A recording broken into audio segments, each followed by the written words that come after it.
자, 오늘 말씀은 말라기 3장 13절부터 4장 6절까지 말씀입니다. 함께 읽습니다. 여호와가 이르노라.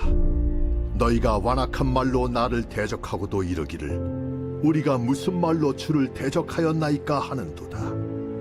이는 너희가 말하기를 하나님을 섬기는 것이 헛되니 만군의 여호와 앞에서 그 명령을 지키며 슬프게 행하는 것이 무엇이 유익하리요. 지금 우리는 교만한 자가 복되다 하며 악을 행하는 자가 번성하며 하나님을 시험하는 자가 화를 면한다 하노라 함이라. 그때에 여호와를 경외하는 자들이 피차에 말하매 여호와께서 그것을 분명히 들으시고 여호와를 경외하는 자와 그 이름을 존중히 여기는 자를 위하여 여호와 앞에 있는 기념책에 기록하셨느니라. 만군의 여호와가 이르노라. 나는 내가 정한 날에 그들을 나의 특별한 소유로 삼을 것이요 또 사람이 자기를 섬기는 아들을 아낀같이 내가 그들을 아끼리니 그때 너희가 돌아와서 의인과 악인을 분별하고 하나님을 섬기는 자와 섬기지 아니하는 자를 분별하리라. 만군의 여호와가 이르노라. 보라, 용광로 불같은 날이 이르리니 교만한 자와 악을 행하는 자는 다 지푸라기 같을 것이라. 그 이르는 날에 그들을 살라 그 뿌리와 가지를 남기지 아니할 것이로되 내 이름을 경외하는 너희에게는 공의로운 해가 떠올라서 치료하는 광선을 비추리니 너희가 나가서 외양간에서 나온 송아지같이 뛰리라. 또 너희가 악인을 밟을 것이니 그들이 내가 정한 날에 너희 발바닥 밑에 재와 같으리라. 만군의 여호와의 말이니라. 너희는 내가 호렙에서 온 이스라엘을 위하여 내 종 모세에게 명령한 법 곧 율례와 법도를 기억하라. 보라, 여호와의 크고 두려운 날이 이르기 전에 내가 선지자 엘리야를 너희에게 보내리니 그가 아버지의 마음을 자네에게로 돌이키게 하고 자네들의 마음을 그들의 아버지에게로 돌이키게 하리라. 돌이키지 아니하면 두렵건대 내가 와서 저주로 그 땅을 칠까 하노라. 문이 닫히기 전에 라는 제목으로 말씀 증거합니다. 오늘 본문에서는 말라기서에서 내내 볼 수 있는 그 백성의 연약함과 죄악됨 그리고 안타까움, 그럼에도 그 백성을 사랑하신 하나님의 은혜가 고스란히 드러나 있습니다. 그리고 말라기 4장을 끝으로 이제 구약 성경의 문이 닫히면서 이후 약 400년간 하나님 침묵을 경험하게 돼요. 그렇게 오랜 침묵 끝에 등장한 것이 세례 요한이었고 그의 메시지는 오늘 말씀과 연결되어서 회개하라 천국이 가까이 왔느니라 라고 선포하게 되지요. 그런 의미에서 오늘 말라기의 마지막 말씀이 주는 교훈이 무엇일까? 두 가지로 생각을 해봅니다. 첫 번째, 심판을 기억하라는 거예요. 4장 1절입니다. 만군의 여호와가 이르노라. 보라, 용광로 불같은 날이 이르리니 교만한 자와 악을 행하는 자는 다 지푸라기 같을 것이라. 그 이르는 날에 그들을 살라 그 뿌리와 가지를 남기지 아니할 것이로되.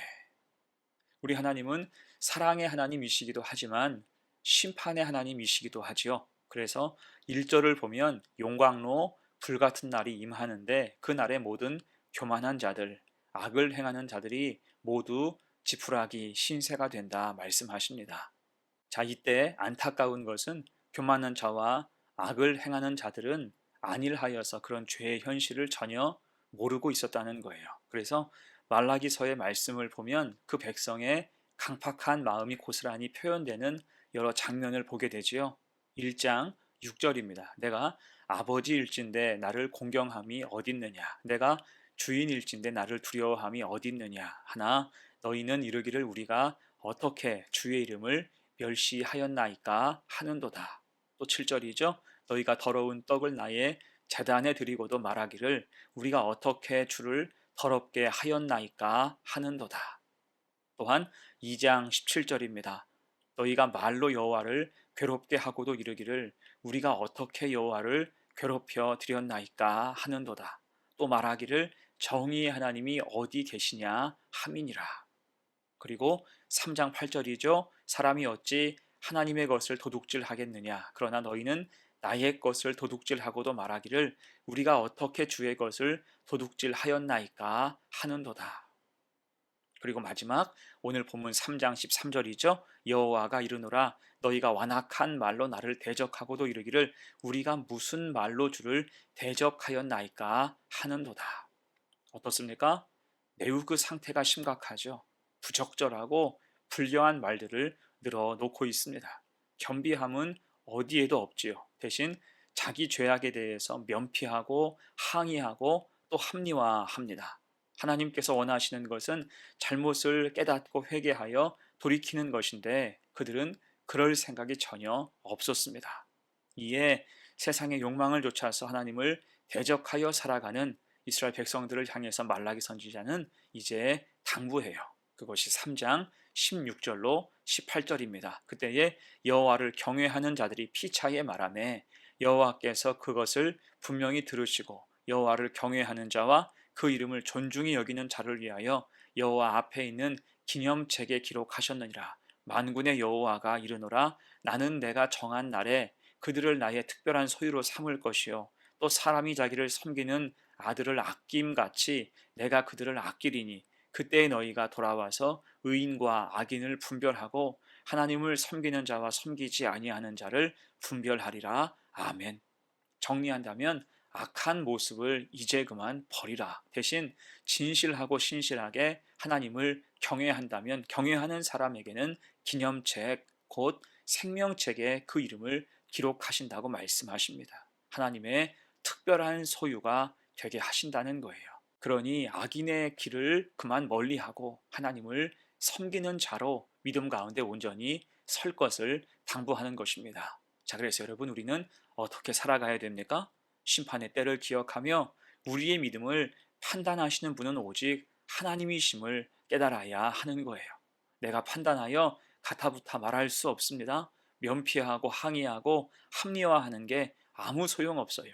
내 생각과 만족과는 전혀 상관없고 오직 하나님이 보시고 판단하시는 것입니다. 이게 믿음을 함부로 착각하지 않고 늘 겸손히 하나님 앞에 살아가는 복된 성도가 되시기를 간절히 축원합니다. 아멘. 두 번째예요. 문이 닫히기 전에 두 번째, 은혜의 길을 택하라는 것입니다. 이제 말라기서의 결론에 이르면 하나님은 그 백성에게 소망을 주고자 하세요.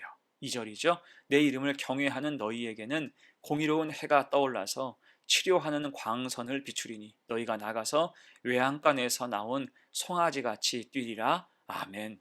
여러분, 하나님은 정의와 공의가 가득하시죠. 때로는 교만한 자와 악을 행하는 자에게는 용광로 불같은 무서운 모습으로 임하시지만 하나님은 기본적으로 여호와를 경외하는 자에게 은혜를 부으십니다.